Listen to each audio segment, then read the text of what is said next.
BNP কেন্দ্রীয় নির্বাহী কমিটির সহ গল্প বিষয়ক সম্পাদক এটিএম আব্দুল বারী ডাইনি, মৎস্যজীবী দলের নেতা আব্দুর রহিম,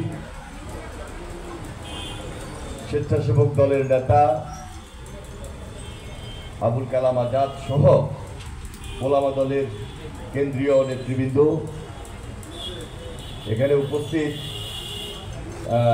ইব্রাহিম সাহেব সহ দেলারুল সাহেব আছেন, অন্যান্য নেতৃবৃন্দ আছেন,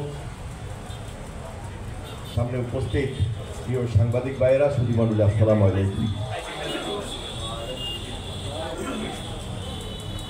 বেগম খালেদা জিয়া প্রকৃতপক্ষে অসুস্থ ছিলেন না। আপনারা যদি গত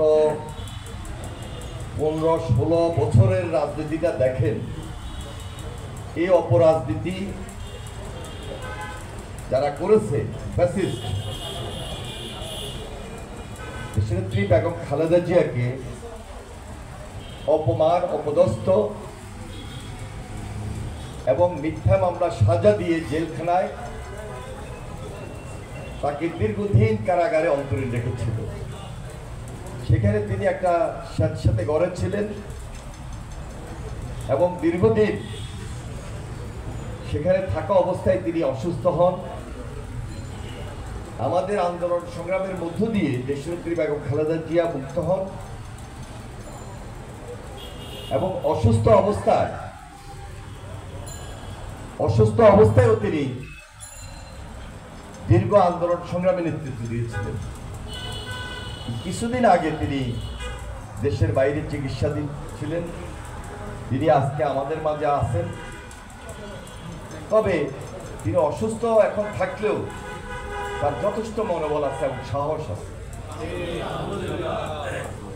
তার পরামর্শ এবং উপদেশ গ্রহণ করেই